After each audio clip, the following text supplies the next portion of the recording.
కృష్ణకుమారి గారు నమస్కారం. నమస్తే. మా స్టూడియోకి స్వాగతం అండి. కృష్ణకుమారి గారు, మనం గత కొంతకాలంగా ఈ వార్తలు వింటున్నాము. అత్యంత దయనీయమైన విషయం ఈ చర్చించాలంటే, కన్న బిడ్డల్నే చంపుకునే తల్లిదండ్రులు. ఇక ఈ మంత్లో, ఈ నెల రోజుల్లో వ్యవధిలో చూసినట్టయితే తల్లి, అమ్మ అంటే అమ్మ నీడలో మనం రక్షణ అనేది అమ్మ నీడలోనే దొరుకుతుంది. తన కన్న బిడ్డలనే కాదు, ఇతరుల కన్న బిడ్డల్ని కూడా అమ్మ రక్షిస్తుంది అనేది మన భారతీయ సంస్కృతిలో ఉంది. మనం చూస్తున్నాం. కానీ అమ్మే బిడ్డల్ని చంపుకోవడం దాదాపు 4 ఘటనలు. అటు అమీన్పూర్ ఘటన నుంచి తీసుకుంటే అక్కడ 3 పిల్లల్ని చంపేయడం, జీడిమెట్లలో 2 పిల్లల్ని కసాయి తల్లి నరికి చంపడం.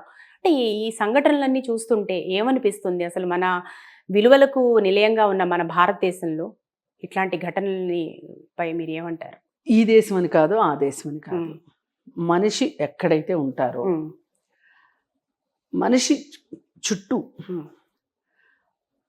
ప్రతి ఒక్కళ్ళకి డిఫరెంట్ సిచ్యువేషన్స్ ఉంటాయి. అవి ఏంటంటే financial conditions, social conditions, political conditions, economic conditions మాత్రమే ఇంతకు ముందంతా మాట్లాడేవాళ్ళు. ఈ 4 కండిషన్స్ని బట్టే మనుషులు ఇలా ప్రవర్తిస్తారు అని మాట్లాడుకునేవాళ్ళు. ఇప్పుడు ఈ మధ్య కాలంలో వెల్ బీయింగ్ కూడా వచ్చి చేరింది. ఈ వెల్ బీయింగ్ అంటే ఏంటంటే సైకలాజికల్ స్టేటస్. వాళ్ళు ఎలా ఉన్నారు, మానసికంగా ఎలా ఉన్నారు.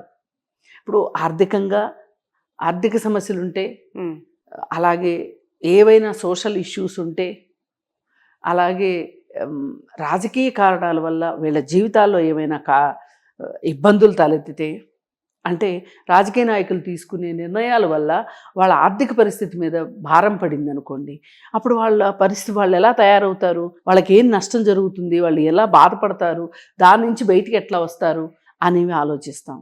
ఇకపోతే ఇప్పుడు మనం మాట్లాడుకునే ఈ సైకలాజికల్ డిస్టర్బెన్సెస్ ఏవేవి ఉంటున్నాయి అని చూసుకుంటే, ఈ ఆధునిక కాలంలో మరీ ముఖ్యంగా పారిశ్రామిక విప్లవం తర్వాత మిషన్ ఎక్కువ వచ్చేసేసి మనుషుల్లోకి, శాస్త్ర సాంకేతికత ఎక్కువ వచ్చేసి ఫస్ట్ మెషినరీ వచ్చింది, యంత్రాలు వచ్చాయి. యంత్రాలు వచ్చిన తర్వాత ఇప్పుడు టెక్నాలజీ పెరిగిపోయింది, సోషల్ మీడియా పెరిగిపోయింది, సైన్స్ విపరీతంగా పెరిగిపోయింది. ఇవన్నీ అయ్యేసరికి ఏమైపోతుందంటే మనుషులతో ఉండటం కంటే కూడా టెక్నాలజీకి ఎక్కువ అలవాటు పడిపోతున్నారు. దీనివల్ల మనుషులు ఏకాకులు అవుతున్నారు. ఈ ఏకాకులు అవ్వడం వల్ల ఏం జరుగుతుంది అంటే ప్రపంచంతో వాళ్ళకి పని లేదు.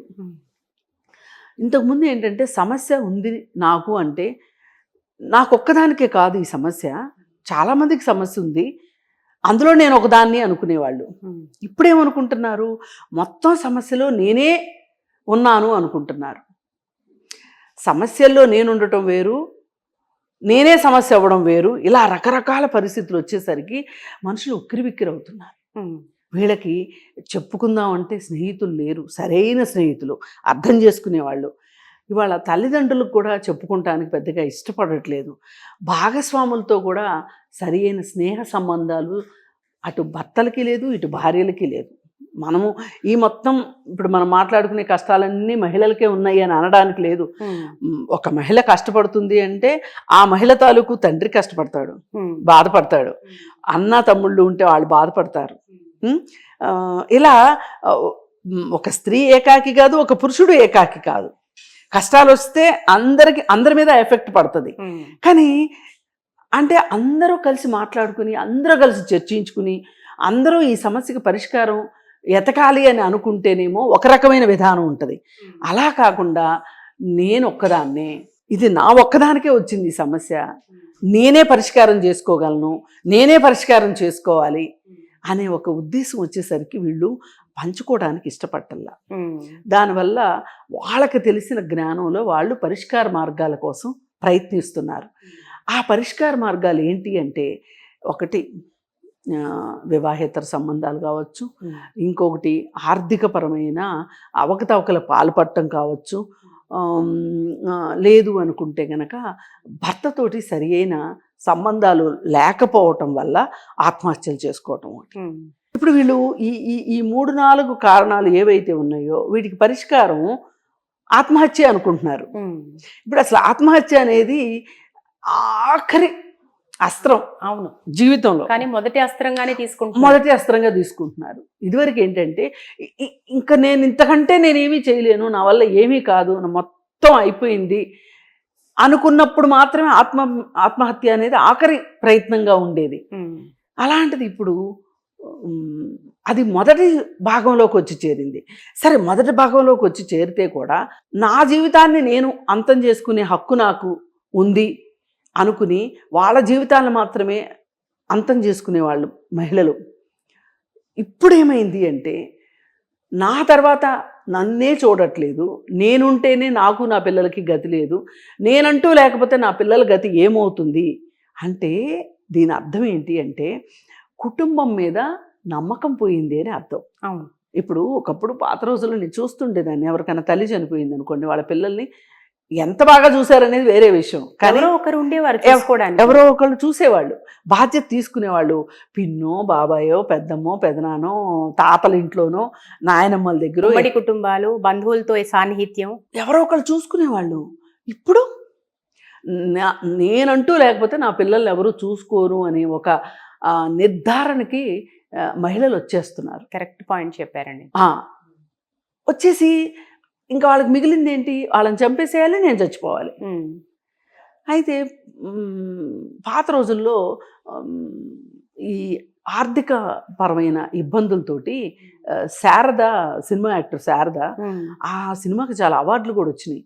అది మలయాళంలో తీస్తే మలయాళంలో అవార్డు వచ్చింది, తెలుగులో తీస్తే తెలుగులో, తమిళ్లో తీస్తే తమిళ్లో. బహుశా నేను అనుకోవటం ఉర్వశి శారద అనేది ఆ సినిమాతోనే ఆమెకు బిరుదు వచ్చిన ఆశ్చర్యపోవక్కర్లా. అయితే ఆ సినిమాలో చాలా పేదరికం ఉండి భర్త అనుకోని పరిస్థితుల్లో ఒక యూనియన్ నాయకుడిగా ఉండి డబ్బు సంపాదించలేని పరిస్థితిలో భర్త వెళ్ళిపోతే, పిల్లలకు అనారోగ్యం వస్తే పిల్లల్ని పోషించలేక, అటు పుట్టింటికి వెళ్ళలేక, ఇటు ఈమెకి ఉపాధి ఏమీ దొరక్క ఆ పిల్లలకి చంపేస్తుంది, తను కూడా చచ్చిపోవాలని ప్రయత్నం చేస్తుంది. ఇప్పుడు ఈ చేసి జరిగిన వాటిలో భాగంగా అయితే ఆమె బతుకుతుంది, ఆమె మీద పోలీస్ కేసు అవుతుంది. అవును. అలా ఎంత బాధాకరం. ఇప్పుడు అప్పటి వరకు మనం ఆమె కష్టాలని చూస్తూ ఉంటే అయ్యో పాపం, అయ్యో పాపం, అయ్యో పాపం అన్నవాళ్ళల్లా సమాజం మొత్తం కూడా, అలాగే సినిమా చూస్తున్న మనం కూడా పిల్లలు చచ్చిపోయారు, ఈమె బతికింది అనేసరికి ఇంత కర్కోటకపు తల్లా అనే మాట వచ్చేసింది. ఈమె కనిందా లేదా అసలు, ఇట్లా అంటే మనల్ని పరిస్థితులు ఎక్కడ దాకా తీసుకెళ్తాయి అంటే అక్కడ దాకా తీసుకెళ్తాయి. ఇప్పుడు మీరు చెప్పారు ఈ తల్లులు ఒక్కొక్కరి గురించి, వీళ్ళకి నమ్మకం లేదు, చుట్టాలు, తల్లిదండ్రులు, ఆఖరికి భర్త వీళ్ళు చూస్తారని నమ్మకం లేదు. అందుకని ఏం చేస్తున్నారు, నేనే లేని కాడికి నా ద్వారా వచ్చిన పిల్లలు. ఇప్పుడు ఇంతకుముందు మా పిల్లలు అనేవాళ్ళు, ఈ మధ్యకాలంలో నా పిల్లలు అంటున్నారు. మన ఇది బాగా గమనించండి, స్త్రీలలో ఈ మార్పు వచ్చింది, నా పిల్లలు అంటున్నారు. ఇప్పుడు భార్యాభర్తల మధ్యలో తగాదాలు వస్తే కూడా అత్తామామకి చూపించకపోవటం, భర్తకు చూపించకపోవటం, నేనే కన్నాను అనే భావన ఈ ఫ్యామిలీ కౌన్సిలింగ్కి వస్తున్న కేసుల్లో కూడా నేను బాగా చూస్తున్నా. వీళ్ళకి ఏంటి అంటే నా పిల్లలు, ఆ మన పిల్లలు అనే ఇది పోయింది. కేవలం ఎందుకు భర్త జస్ట్ నాకు స్పెర్మే కదా ఇచ్చాడు, మిగతా అంతా నాదే కదా, నొప్పులు పడింది నేను, మోసింది నేను, నొప్పులు పడింది నేను, కనింది నేను అంటే ఇది నేను తప్పని అనను, కానీ ఇంత ఒంటెద్దు పోకడు కూడా కరెక్ట్ కాదు. ఇది కుటుంబంలో ఒక అన్యోన్యత లోపించడాన్ని కూడా చూపిస్తుంది. అయితే ఇక్కడ ప్రాబ్లం ఏంటి అంటే, నిజమే నువ్వే కన్నావు, నీ నుంచే వచ్చారు పిల్లలు, కానీ నీకు హక్కు లేదు. ఈ మాట అర్థం కాదు వాళ్ళకి. మనం ఒడ్డున ఉన్న వాళ్ళం, మనం ఏనైనా చెప్తాం, నీకేముంది, పిల్లల్ని పెంచే బాధ్యత ఉంది, పిల్లలపైన హక్కు లేదు అని చెప్తున్నాం మనం. ప్రఖ్యాత తత్వవేత్త ఖలీల్ జిబ్రాన్ కూడా ఇదే అంటారు, నీలో నుంచే వచ్చుండొచ్చు ఆ పిల్లలు, కానీ వాళ్ళు నీ వాళ్ళు కాదు అని చెప్తారు. అంటే పిల్లలు ఒక ప్రాపర్టీ కాదు క్లెయిమ్ చేసుకోవడానికి. ఇప్పుడు ఒక భూమినో ఒక ఇంటినో ఒక దేన్నో క్లెయిమ్ చేసుకున్నట్లు నా పిల్లలు నా హక్కు అనడానికి లేదు, నీకు చంపే హక్కు లేదు. అయినా ఇంత ఆలోచించే శక్తే వాళ్ళకు ఉంటే వాళ్ళ సమస్యల నుంచి బయటపడడానికి వాళ్ళు వేరే పరిష్కార మార్గాలు ఎత్తుకుంటారు. వాళ్ళ దగ్గర అంత తెలివితేటలు లేవు, అంత ఆలోచన శక్తి లేదు, అంత స్థాయి మానసిక స్థాయి లేదు. కాబట్టి ఈ తల్లులు పిల్లల్ని చంపేస్తున్నారు. ఇంకా ఈ కేసం లేదు, ఆ కేసం లేదు. దానికి కారణం వివాహేతర సంబంధం కావచ్చు, దానికి కారణం ఆర్థిక కారణాలు కావచ్చు, దానికి కారణం సైకలాజికల్ డిజార్డర్స్ కావచ్చు. మీరు రీజన్ ఏదన్నా చెప్పండి, కానీ వీళ్ళు చేస్తున్న పని మట్టుకు ఎట్టి పరిస్థితుల్లో సమర్థనీయం కాదు. కానీ వాళ్ళకి అంతకంటే మార్గం తట్టట్లేదు. మీకేంటండి ఒడ్డు నుండి ఎన్నైనా చెప్తారు అంటారు. అందుకే నేనేమంటానంటే, ఏ తల్లి అయినా సరే ఇలాంటి ఒక పరిస్థితి వచ్చింది అన్నప్పుడు ఈ తల్లి ఒంటరిది కాదు కదా. ఒక్కొక్కసారి ఒంటర్లు కావచ్చు భర్త చనిపోతే, కానీ భర్త ఉంటాడు, కుటుంబం ఉంటుంది, ఇటు కుటుంబం ఉంటుంది, అటు కుటుంబం ఉంటుంది. ఎప్పుడైనా ఇలాంటి పరిస్థితులు ఉన్నప్పుడు కుటుంబం ఆదుకోవాలి. కుటుంబం అంటేనే అది. ఇప్పుడు చాలామంది భారతదేశ విలువలు అని మాట్లాడతారు కదా. ఆ విలువలు అంటే అవేవో గాల్లో నుంచి ఊడిపడలా. ఇక్కడ కుటుంబ సంబంధాలు పటిష్టంగా ఉంటాయి. ప్రతి ఒక్కరికి ఒక కుటుంబం ఉంటుంది, ఒక ఫ్యామిలీ ఉంటుంది. ఈ ఫ్యామిలీ సపోర్టు ఎంత ఎక్కువ, ఫ్యామిలీ పాలిటిక్స్ కూడా అంతే ఎక్కువ మన దగ్గర. ఎగ్జాక్ట్లీ. ఈ ఫ్యామిలీ పాలిటిక్స్ వీళ్ళ బాధలు పంచుకునే పరిస్థితే లేదు, ఎవరికి చెప్పకుండా ఐసోలేట్ అయిపోతున్నారు కదా. సమస్య అక్కడ వస్తుంది. ఈ పరిస్థితుల్లో వీళ్ళు ఇలాంటి విపరీత ధోరణికి వెళ్ళి చచ్చిపోవడము, చంపేయడము ఇవన్నీ చేస్తున్నారు. అయితే ఇక్కడ కృష్ణకుమారి గారు, ఇప్పుడు ఈ మధ్య కాలంలో మనం ఏదైనా కూడా ఏ ఘటన జరిగినప్పుడు దాని నుంచే మనం మన సమాజం ముందు కొన్ని ప్రశ్నలు ఉత్పన్నమవుతుంటాయి. అమీన్పూర్ ఘటన తీసుకున్నట్టయితే ఆ 3 పిల్లల్ని చంపేసిన, వివాహేతర సంబంధం వల్ల 3 పిల్లల్ని చంపిన తల్లిని గురించి తీసుకుంటే, ఇక్కడ 20 సంవత్సరాల వయసు, పెద్ద వయసు ఉన్న వ్యక్తితో ఆమె తల్లిదండ్రులు రజిత అనే అమ్మాయికి పెళ్లి చేశారు. సో అక్కడ బీజం పడింది ఇక్కడ ఈ హత్యకి. అసలు ఇలాంటి సంఘటన, అంటే ఇప్పుడు ఈ సంఘటన జరగడానికి మూల కారణమైన ఆ సంఘటన గురించి ఇప్పుడు మనం మాట్లాడుకోవాలి. సమాజం ముందు ప్రశ్న కూడా వస్తుంది. 20 సంవత్సరాల వయసున్న వ్యక్తి, ఎక్కువగా వయసున్న వ్యక్తిని పెళ్లి చేయటం ఏంటి? ఆ రోజున ఎందుకు ఈ సమాజం వ్యతిరేకించలేదు? ఈ హత్య జరిగినప్పుడు ఈ ఎన్కౌంటర్ చేయాలనో వ్యతిరేకించిన సమాజం ఆ రోజున ఈ పెళ్లి చెల్లదు, ఇట్లాంటి పెళ్లి చేయకూడదు అని వ్యతిరేకించకపోవడానికి, నిలదీయకపోవడానికి కారణం ఏంటి? అంటే ఒకటి, సమాజం ఎప్పుడు కూడా ఏమి ఆలోచిస్తుంది అంటే, మన చేతికి మట్టంటకుండా మాట్లాడేది ఏదైనా చేయడానికి సిద్ధం. పెళ్ళి ఆపాలి అంటే మన ప్రయత్నం కావాలి. ఎన్కౌంటర్ చేయమంటే వీళ్ళు చేయరు కదా, ఎవరో చెయ్యాలి. ఎవరో చేసేదానికి సలహా ఇవ్వడానికి సిద్ధంగా ఉంటారు, కానీ వీళ్ళ పార్టిసిపేషన్తో వీళ్ళు చేసేదానికి వీళ్ళు ఎప్పుడు సిద్ధంగా ఉండరు. అందుకని చెప్పి వీళ్ళు ఆ రోజు మాట్లాడలేదేంటి, ఇప్పుడు ఇలా మాట్లాడుతున్నారు ఏంటి అంటే సింపుల్. ఈరోజు మనం రోడ్డు మీదకి వచ్చి మాట్లాడడానికి కూడా సిద్ధంగా లేవు. ఎగ్జాంపుల్ చెప్తా మీకు. ఇదివరకు ధరలు పెరిగితే, పెట్రోల్ ధర పెరిగితే, 10 పైసలు పెట్రోల్ ధర పెరిగితే, ₹1 పెట్రోల్ ధర పెరిగితే రోడ్ల మీదకి వచ్చేసేవాళ్ళు. మాకు ఈ సమస్య ఉంది అని చెప్పి రోడ్డు మీదకి వచ్చేవాళ్ళు. ఇవాళ ఎవ్వరూ రోడ్డు మీదకి రావట్లా. మనంతా ఇవాళ డ్రాయింగ్ రూమ్ పంచాయతీలు అయిపోయినాయి. మన ఇంట్లో, మన హాల్లో, మన పెద్ద స్క్రీన్ టీవీలు పెట్టుకొని ఆ స్క్రీన్ ముందు కూర్చొని కాలక్షేపానికి ఏదో ఒకటి తింటూ మనం రాజకీయాల గురించి మాట్లాడతాం. మనం ఎప్పుడు కూడా ప్రత్యక్షంగా పాల్గొవాలని మనం అనుకోము. మరి అలాంటప్పుడు వీళ్ళకి ఏం పరిష్కారంతో వస్తుంది? ఎవరైనా ఆలోచించారా? 20 ఏళ్ల వయసు తేడా ఉన్న అబ్బాయికి పిల్లని ఇచ్చి ఆ తల్లిదండ్రులు ఎందుకు చేశారు? మరి అప్పుడెవరు ఏమీ మాట్లాడలేదంటే అమ్మాయికి ఇంత అన్యాయం జరుగుతుంది అని ఎవరు ఆలోచించలేదు. ఇప్పుడు మాట్లాడుతున్నారేంటి అనే ఆలోచన మీరు నేను అనుకుంటున్నాం, కానీ ఆ మాట్లాడిన సోకాల్డ్ పీపుల్కి అసలు ఆలోచన లేదు. ఆ రోజు ఆలోచన లేదు, ఈ రోజేమో అది చేయండి ఇది చేయండి అని చెప్పేస్తున్నారు. అంటే వీళ్ళు చూసేది ఏంటంటే, ఎన్కౌంటర్ చేయడం అంటే అదేదో పెద్ద తిరణాల్లో ఐస్ ఫ్రూట్ కొనుక్కున్నట్లు అనుకుంటున్నారు ఎన్కౌంటర్ అంటే.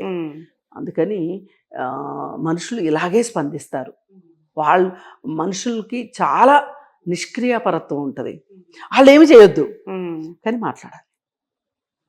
అందుకని అసలు ఇలాంటి వ్యాఖ్యలను పట్టించుకోకూడదు నా ఉద్దేశంలో. ఆ రోజు మీకు హక్కు లేదు, ఈ రోజు కూడా మీరు హక్కు లేనట్టు నిష్పూచిగా ఉండండి. ఆ రోజు బాధ్యత తీసుకుంటారా, ఈ రోజు బాధ్యత తీసుకోండి అనేది ఎవరు చెప్పాలి వీళ్ళకి? వాళ్ళకే తెలియాలి, ఒకళ్ళు చెప్తే నేర్పిస్తే వచ్చేవి కాదు. ఇవాళ అసలు ఈ సమస్యకి బీజం అక్కడ పడింది అని ఎవరైనా ఆలోచించారో చెప్పండి? పైపైన మాట్లాడారు.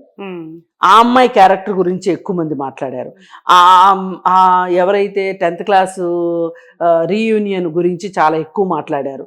రీయూనియన్ అయినంత మాత్రాన పాత పరిచయాలు పెంచుకొని ప్రేమ గీతాలు పాడుకోమని ఎవరైనా చెప్తారా? ఎంతమందికి రీయూనియన్లు అవ్వలేదు? మీకు రీయూనియన్లు అవ్వలేదా? మాకు రీయూనియన్లు అవ్వలేదా? అవుతాయి. అయినంత మాత్రాన వాడు వచ్చేసేసి హీరోలాగా 4 సినిమా డైలాగులు చెప్పగానే ఈ అమ్మాయి పడిపోవడము. వాడు అసలు ఇలాంటి అవకాశాన్ని వాడుకోవడం ఉంది చూసారా, అతనిది దుర్మార్గం అతనిది. నీకు పిల్లలు ఉన్నారు, లేకపోతే నేను పెళ్లి చేసుకునేవాడిని. నీ పిల్లలే అడ్డు, నీ పిల్లల్ని నువ్వు అంతమందించేసేసేయి, నేను పెళ్లి చేసుకుంటాను అనేసరికి ఆ అమ్మాయి మళ్ళీ నా జీవితం నా చేతికి వస్తుంది అనుకుంది. కానీ ఈ జీవితం ఇలా చించులు కూడా జైలుకి వెళ్తుందని అనుకోలే ఆ అమ్మాయి. ఏది ఏమైనా ఇక్కడ ఇన్ని ఫ్యాక్టర్స్ ఉండగా ఈరోజు ప్రపంచం ఏం మాట్లాడుతుంది? ఆ అమ్మాయికి ప్రియుడి మీద మోజు, కామంతో కళ్ళు మూసుకుపోయినాయి, 3 బిడ్డల తల్లి, దీనికి ఏం పోయే కాలం. ఇవన్నీ కూడా వాస్తవమే. ఇవన్నీ వాస్తవమే, నేనేం కాదు వీళ్ళు తప్పు మాట్లాడుతున్నారు అంటలా. కానీ వీళ్ళు సమస్యని ఒక కోణంలో నుంచే చూస్తున్నారు. మనము సమస్యను అర్థం చేసుకోవాలి అంటే విభిన్న కోణాల్లోంచి సమస్యను చూస్తే అసలు రూట్స్ ఎక్కడున్నాయి, ఆ సమస్యకి కారణం ఏంటి, ఆ రూట్స్ నుంచి పెకిలించి వేస్తేనే కదా ఇట్లాంటివి మళ్ళీ జరగకుండా ఉండేది. ఎవరైనా పిల్లల మనోభావాలకి విరుద్ధంగా పెళ్ళిళ్ళు చేయకండి.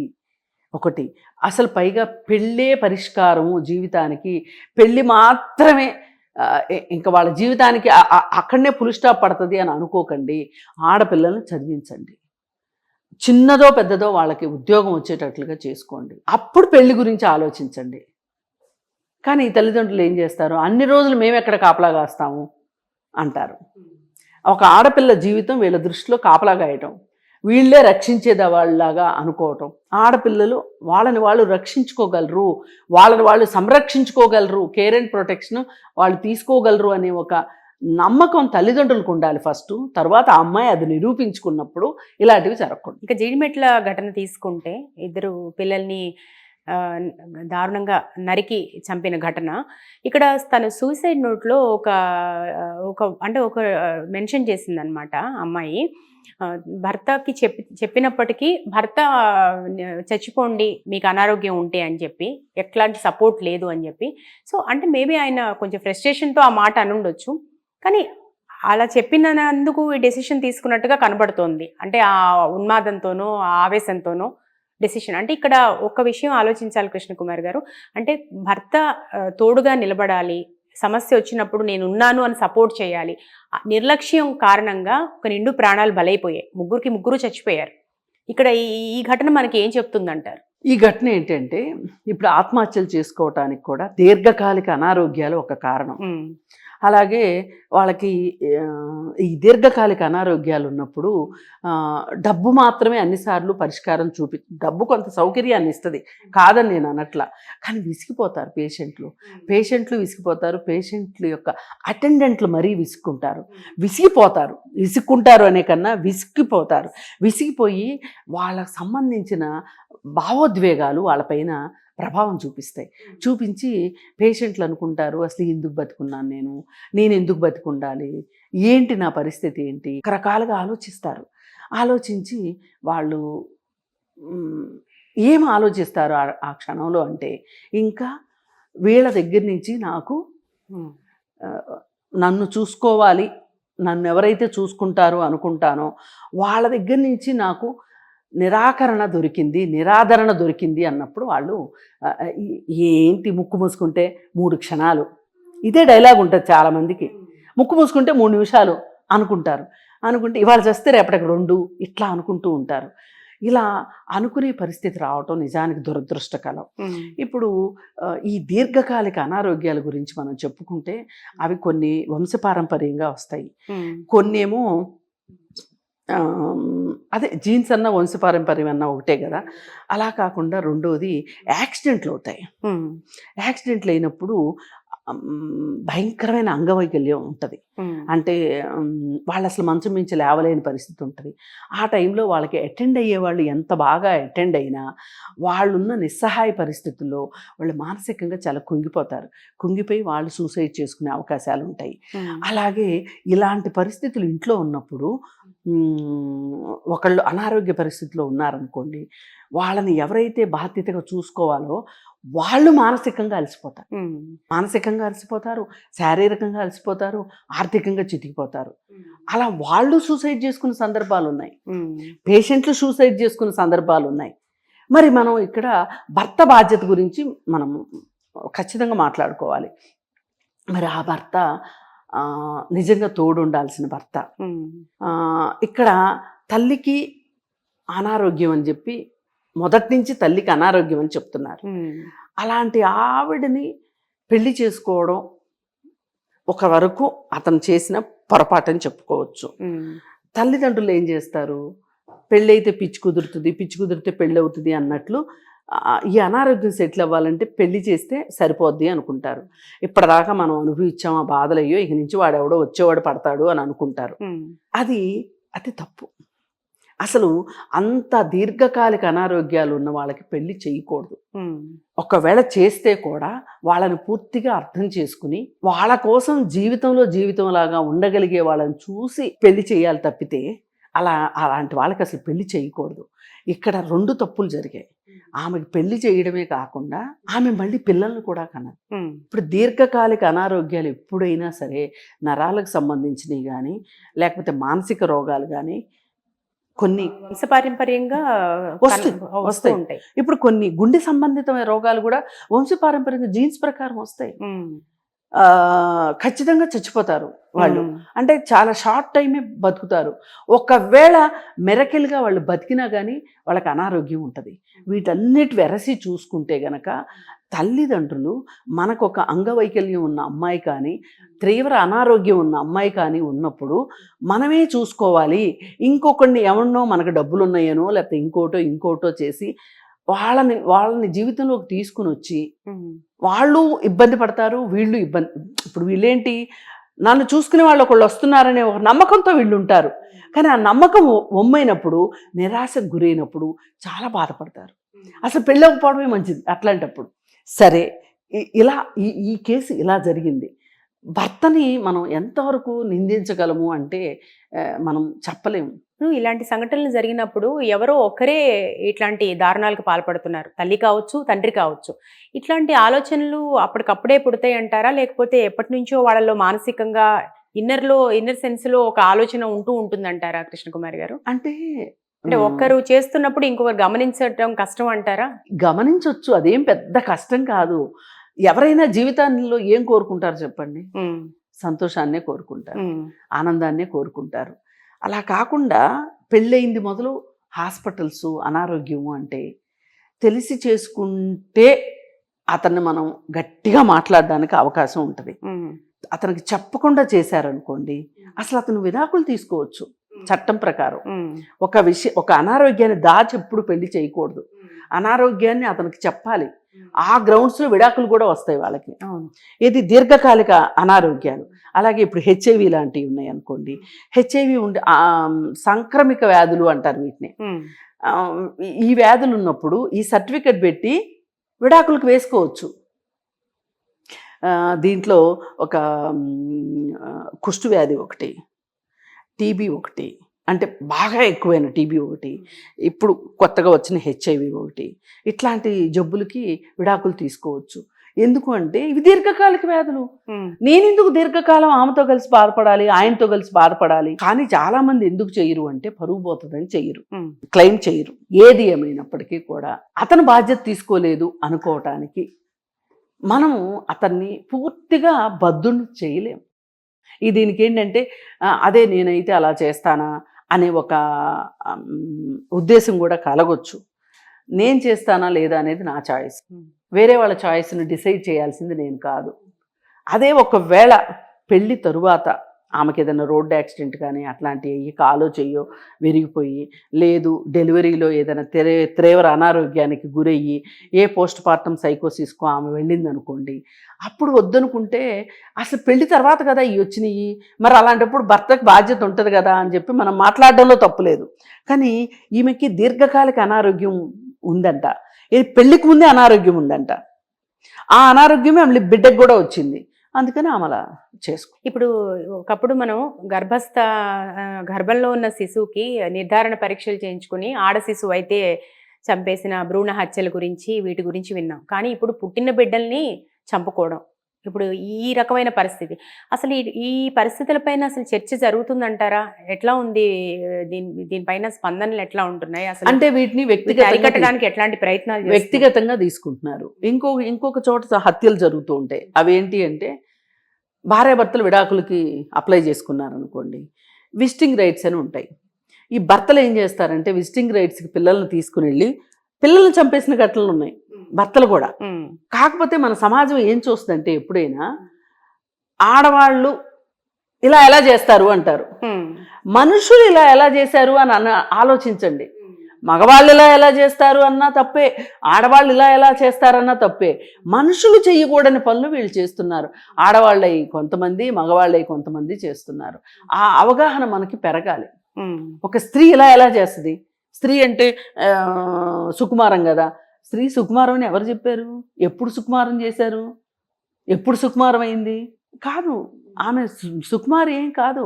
ఆమెకు బాధ్యతలు ఉంటే ఆమె బాధ్యతలు బాగానే తీసుకోగలుగుతుంది. మీరే అంతా మేమే అంతా మాదే అన్నట్లుగా ప్రవర్తించి వాళ్ళని ఒక ఆటబొమ్మల్లాగా కూర్చోబెట్టారు కాబట్టి వాళ్ళకి ఏదన్నా ఒక అర్ధంతరంగా ఒక బాధ్యత వస్తే దాన్ని తట్టుకోలేక నిభాయించుకోలేక చంపేయడమో చచ్చిపోవడమో చేస్తున్నారు. అందుకని ఇవన్నీ ఎలా ఉంటాయంటే, గుడ్డు ముందా పిల్ల ముందా అనేలాగా ఉంటాయి.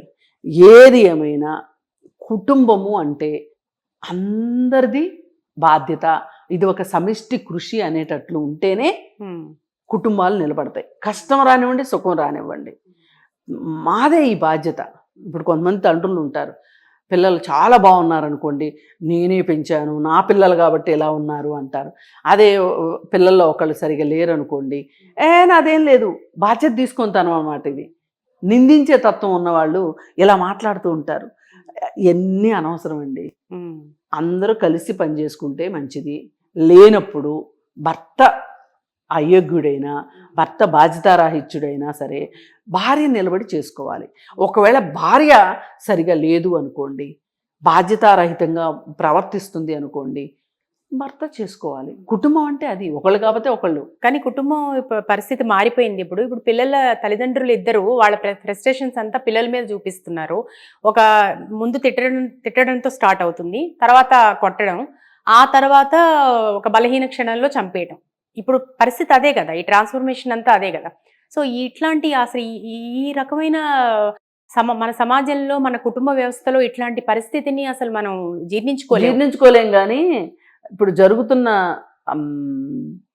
పరిస్థితులు, ఉపాధి కోల్పోవడము, అలాగే అనారోగ్యాలు ఎక్కువ రావటము, ఆర్థిక పరిస్థితులు, ఇప్పుడు చదువుకి ఆరోగ్యానికి ఎక్కువ డబ్బు ఖర్చు పెట్టాల్సి రావటము,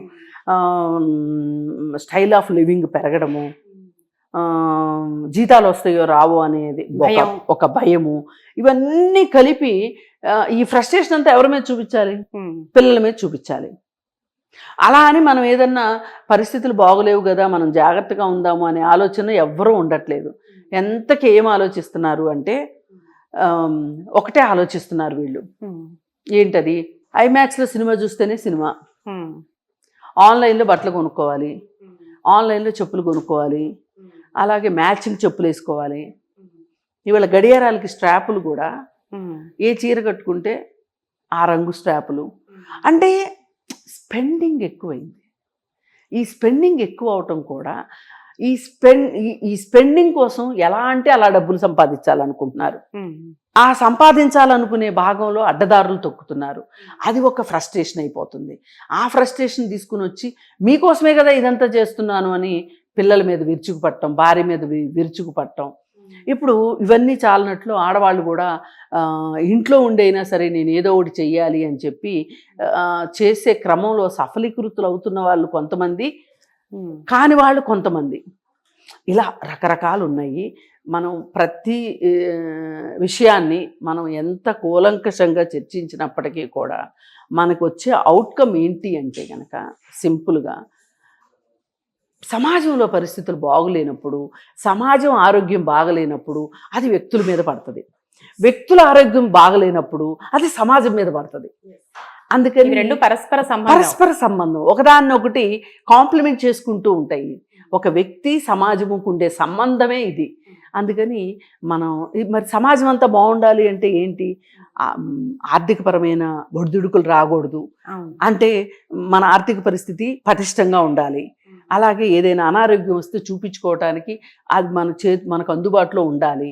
అలాగే మన పిల్లల్ని చదివించుకోవాలి అనుకుంటే గనక ఆ పిల్లల చదువులకు సంబంధించి మనం విపరీతంగా తలకు మించి ఖర్చు పెట్టాల్సిన అవసరం ఉండకూడదు. సిస్టమాటిక్ లైఫ్ స్టైల్ అనేది కావాలి. ఇప్పుడు మన బడ్జెట్ ఇంత ఉంది, ఈ బడ్జెట్లో మనకు వచ్చే డబ్బులు ఇంత, ఈ డబ్బుల్లో మనం ఎలా ఖర్చు పెట్టుకోవాలి అనే ఒక ప్లానింగ్ ఉండాలి. ప్రణాళికాబద్ధమైన జీవితం ఉండాలి. అలాగే ప్రభుత్వము తన బాధ్యతగా చదువు అలాగే వైద్యము ఉచితంగా ఇస్తే గనక బాధ్యత తీసుకుంటే చాలా ఖర్చు తగ్గిపోతుంది. ఈ రెండింటికి ఎక్కువ స్పెండ్ చేస్తున్నారు. ఆ తర్వాత విలాసాలు, అది వేరే విషయం. విలాసాలను కూడా ఒక బడ్జెట్ పెట్టుకుని దాన్ని మించనివ్వకూడదు. బడ్జెట్లో ఇప్పుడు ఒకప్పుడు బడ్జెట్ పద్మనాభం అనే ఒక సినిమా వస్తే చాలా మంది ఎగతాళి చేశారు. కానీ that is the best movie నా దృష్టిలో. బడ్జెట్ ఉండాలి ప్రతి మనిషికి. ఇప్పుడు అంబానీకి బడ్జెట్ ఉంటుంది, వారన్ బఫెట్కి బడ్జెట్ ఉంటుంది. మరి పల్లెటూరులో ఉన్న నాకు బడ్జెట్ ఉండాలి, సిటీలో ఉన్న మీకు బడ్జెట్ ఉండాలి. బడ్జెట్ లేకపోతే ఎట్లా కుదురుతుంది? ఒకసారి అవసరం వచ్చినప్పుడు తెలుస్తుంది. అది ఎప్పుడైనా సరే మనము వారన్ బఫెట్ ఇదే చెప్తారు, నువ్వు డబ్బుకు విలువ ఇవ్వకపోతే దానికి మూల్యం భవిష్యత్తులో చెల్లిస్తావు. డెఫినెట్లీ ఇది అలవర్చుకోవాలి ఎవరైనా. అప్పుడు మాత్రమే మనకి ఒడిదుడుకులు రాకుండా ఉంటాయి. ఇప్పుడు వేరే సమస్యలు ఏమన్నా వచ్చినా కానీ మన ఆర్థిక ఒడిదుడుకులు లేకపోతే మనం కొంచెం తట్టుకోగలుగుతాం.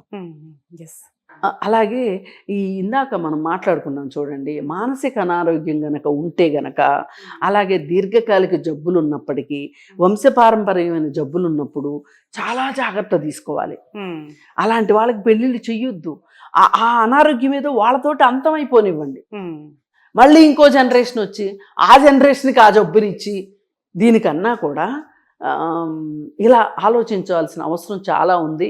ఇవాళ పిల్లల్ని నేనే కనాలి, నా పిల్లలే ఈ ప్రపంచాన్ని ఉద్ధరిస్తారు అని అనుకోవడం చాలా తప్పు. పిల్లలు మనకి భార్యకి ఆరోగ్యం బాగలేదు అనుకుంటే, పిల్లలు వద్దు అనుకుంటే గనక మీ ఇద్దరు పిల్లల్లాగా ఉండండి. పిల్లలు మన పిల్లలే అవ్వాలనే ఉంది. ఈ కొన్ని పిచ్చి కాన్సెప్ట్లు ఉన్నాయి. వారసత్వము, రక్తము, అలాగే నా నుంచే పుట్టాలి అనుకోవడము. అంటే ఇవన్నీ మన భారతీయ సమాజంలో వేళ్ళూనికిపోయి ఉన్నాయి ఒక రకంగా చెప్పాలంటే. అవి మనం కొంత తగ్గించుకోవాల్సిన అవసరం ఉంది. ఇప్పుడు ఫైనల్గా కృష్ణకుమారి గారు, మితిమీరిన స్వేచ్ఛ కావచ్చు, ఆర్థిక స్వావలంబన కావచ్చు, స్త్రీలు ఉద్యోగాలు చేయటం కావచ్చు, ఈ మొత్తం పరిస్థితులు ఒక రకంగా ఈ రకంగా తయారు చేసింది అనుకోవచ్చా సమాజాన్ని? నేను అది ఒప్పుకోనండి. స్త్రీకి ఆర్థిక స్వావలంబన పాజిటివ్ వేలో తీసుకుంటే పత్రిక అంటే మీరు పాజిటివ్ వేలో తీసుకున్నా, నెగిటివ్ వేలో తీసుకున్నా, స్త్రీ చదువుకోవడము, ఆర్థిక స్వేచ్ఛ రావటము, స్వావలంబన రావటం వల్ల ఇలాంటి సమస్యలు వస్తున్నాయని నేను అనుకోను. ఇది అంటే ఈ విశృంఖలత్వం నో. ఇప్పుడు చదువు అనేది ఒక పాజిటివ్ పాయింట్, అవునన్నా కాదన్నా. ఉపాధి, తన కాళ్ళ మీద తను ఆర్థిక స్వాతంత్రాన్ని తెచ్చుకోవడం అనేది ఒక పాజిటివ్ పాయింట్. మూడోది తను స్వావలంబనగా ఉండాలి అనుకోవడం, అంటే ఈ రెండిటికి ఇంటర్లింక్డే. అది ఇలా ఉండాలనుకోవడం తప్ప ఒప్ప మీరు చెప్పండి. అంటే మితిమీరిన దాని దగ్గరకు నెక్స్ట్ వెళ్దాం మనం. ఎందుకు మితిమీరుతారో కూడా నేను చెప్తాను మీకు. అసలు ఇది పాజిటివ్ సైనా నెగిటివ్ సైన్? ఇది పాజిటివ్ సైన్ కదా. ఈ పాజిటివ్ సైన్ ని అంగీకరించవలసింది ఎవరు? ముందు వాళ్ళు అంగీకరించుకోవాలి ఒకటి. నెక్స్ట్ అంగీకరించవలసిన వాళ్ళు ఎవరు? జీవిత భాగస్వామి. తర్వాత కుటుంబం. కుటుంబం ఆటోమేటిక్గా వాళ్ళిద్దరూ ఉంటే కుటుంబం వచ్చేస్తుంది. అంతే. ఇప్పుడు అత్తమామ ఏంటండి వాళ్ళు వాలిపోయే జీవితాలు, పైకి వెళ్ళే జీవితాలు వీళ్ళవి. వీళ్ళిద్దరూ సరిగా ఉంటే వాళ్ళు కూడా అవును వీళ్ళే ఇంత గట్టిగా ఉంటే మేమెందుకు మాట్లాడాలి అని అనే ఉద్దేశంలోకి వస్తారు. ఇక్కడ ఏం జరుగుతుందంటే సమాజంలో వచ్చిన మార్పుని, అంటే పాజిటివ్గా ఉన్న మార్పును కూడా పురుషులు అంగీకరించడానికి చాలా మంది సిద్ధంగా లేరు. అక్కడ సమస్య వస్తుంది.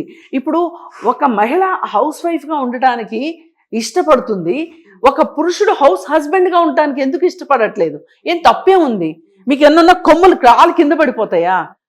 మీకు ఏడుపు రాదా? మీరు మనుషులు కాదా? మీకు భావోద్వేగాలు ఉండవా? ఆడవాళ్ళకి ఏడుపు వస్తేనేమో 2 అరుపులు అరిసేసేసి 4 ఏడుపులు ఏడ్చేస్తారు. మీరేం చేస్తారు? 4 అరుపులు అరుస్తారు, మీరు ఏడవరు, 2వ వాళ్ళని ఏడిపిస్తారు, 2 కొడతారు. మీరు ఏడవండి, ఏడుపు వస్తే తప్పేం లేదు. భావోద్వేగాలు అనేది మనిషి లక్షణం, మగవాళ్ళ లక్షణం కాదు, ఆడవాళ్ళ లక్షణం కాదు. ఈ సమాజంలో మార్పు అనేది సహజం. ఈ మార్పును మీరు సహజంగా అంగీకరించండి. సహజంగా వచ్చేదాన్ని సహజంగా అంగీకరించారనుకోండి. ఇప్పుడు ఒకప్పుడు ఆమెకు అవకాశం లేక చదువుకోలేదు, ఇప్పుడు అవకాశం వచ్చింది చదువుకుంది. ఒకప్పుడు ఆమెకు అవకాశం లేదు ఉద్యోగం చేయటానికి, ఇప్పుడు ఉద్యోగం వచ్చింది. ఒకప్పుడు ఉద్యోగం చేయలేదు కాబట్టి వంట మాత్రమే చేసింది, ఇప్పుడు ఆమెకు ఉద్యోగం చేస్తుంది కాబట్టి, నాలాగానే ఉద్యోగం చేస్తుంది కాబట్టి ఆమె బాధ్యతలు, ఇంటి బాధ్యతలు నేను కూడా పంచుకోవాలనే బుద్ధి జ్ఞానం మగవాడికి ఉందనుకోండి, అప్పుడు ఇద్దరు కలిసి ఉంటారు. కలిసి ఉంటే కలదు సుఖం ఎట్లాగో కలిసిమెలిసి పని చేసుకుంటే కూడా ఆడుతూ పాడుతూ పని చేస్తుంటే అలుపు సలుపు ఏమున్నదేనో ఒక పాట ఉంది. అక్కడ ఇద్దరు కలిసి పని చేస్తారు, చక్కగా మాట్లాడుకుంటూ పాడుకుంటూ ఆడుకుంటూ పని చేస్తారు. ఆడవాళ్ళకి అలసట అనేది లేదు. అట్లా కాకుండా వ్యవసాయం పనంతా నువ్వే చెయ్యి, నేను క్యారేజ్ తీసుకొచ్చాను, నేను ఒడ్డును కూర్చొని చూస్తాను అనే అమ్మాయి అందనుకోండి, అంత ఆనందకరమైన సీన్ మనం చూడగలిగే వాళ్ళమా? అలాగే భార్య ఆఫీస్ వర్క్ చేసుకుంటుంది, ఇప్పుడు వర్క్ ఫ్రమ్ హోమ్ వర్క్ వచ్చింది, చేసుకుంటుంది. పిల్లోడు సుసూకి వెళ్ళాడు, డైపర్ మార్చాలి. ఆమె అక్కడ ఆపి వచ్చి డైపర్ మార్చాలా? ఖాళీగా కూర్చుని సినిమా చూస్తున్న భర్త డైపర్ మారిస్తే తప్ప? ఆ కోఆర్డినేషన్ ఉంటే ఏ గొడవ లేదు, ఏ గొడవ ఉండదు. వీళ్ళు ఏమనుకుంటున్నారు, ఇంటి పని మేము చెయ్యమని ఆడవాళ్ళు అంటుంటే అది మితిమీరిన స్వేచ్ఛ అనుకుంటున్నారు. అదే మరి ఆమె ఉద్యోగం చేస్తున్నప్పుడు నువ్వు ఇంటి పనిలో సహకరించకపోతే నీది కూడా మితిమీరిన స్వేచ్ఛగా. ఇది అర్థం చేసుకోవాలి. వచ్చిన మార్పుల్ని అంగీకరించడానికి పురుషుడు సిద్ధంగా లేడు. కేవలం గాడ్జెట్స్ వాడుకోవటానికి, బ్రాండెడ్ బట్టలు వేసుకోవటానికి, బ్రాండెడ్ షూస్ వేసుకోవటానికి, అలాగే ఇబ్బడి ముబ్బడిగా ఖర్చు పెట్టడానికి. ఇప్పుడు అతను ఒక్కడే సంపాదిస్తున్నాడు అంటే అతను కొంచెం జాగ్రత్తగా ఖర్చు పెట్టుకోవాలి. ఇప్పుడు ఆమె కూడా సంపాదిస్తుంది అంటే ఇతను కొంచెం ఫ్రీ హ్యాండ్ ఉంటుంది. ఇప్పుడు ఆర్థికంగా ఆమె చేదోడు వాదోడుగా ఉంటుంది కదా. ఉన్నప్పుడు ఈ డబ్బుల్ని ఎలా మనం సేవ్ చేసుకోవాలి, ఎలా భవిష్యత్తు అవసరాలకు దాచుకోవాలి, పిల్లల కోసం ఎలా దాచుకోవాలి అని ఆలోచించుకుని ఇద్దరూ కలిసి ఎంజాయ్ చేస్తూ, ఇద్దరూ కలిసి ఇంటి పనులు చేసుకుంటూ, ఇద్దరూ కలిసి సంపాదించుకున్నారనుకోండి, ఇంక పేచీ ఏముంది చెప్పండి? ఇక్కడ పేచీ ఎక్కడొస్తుంది అంటే ఆమె ఇంట్లో పని చేయాలి, ఆఫీస్కి వెళ్ళాలి, ఆఫీస్ పని చెయ్యాలి, ఆ ఆఫీస్లో ఆమెకు వచ్చే జీతం తీసుకొచ్చి భర్తకి ఇవ్వాలి. ఈ ముందుకెళ్తున్న విధానాన్ని అర్థం చేసుకోకుండా వెనకబాటుతనంలో ఉన్న పురుషుడికి మధ్య సంఘర్షణే ఇవాళ మితిమీరిన స్వేచ్ఛగా చూపిస్తుంది సమాజం. ఈ విషయంలో క్లారిటీ వస్తే స్త్రీ ముందుకెళ్తున్నంతగా పురుషులు కూడా కొంతమంది, ఇవాళ చాలామంది మారారు. మారని వాళ్ళు ఉంటే మారాలని నేను కోరుకుంటున్నా. అప్పుడే మీ ఇల్లు స్వర్గతుల్యాలు అవుతాయి. సో చాలా చక్కగా తెలియజేశారండి. మొత్తం మీద సమాజంలో ఇక ముందే ఇటువంటి సంఘటనలు జరగకుండా చక్కటి సమాజాన్ని మనం చూడాలని, ఏ కుటుంబంలో కూడా ఇలాంటి మనస్పర్ధలు రాకుండా ఉండాలని, ఇటువంటి దారుణ ఘటనలు జరగకుండా ఉండాలని కోరుకుందాం. నమస్కారం కృష్ణకుమారి గారు.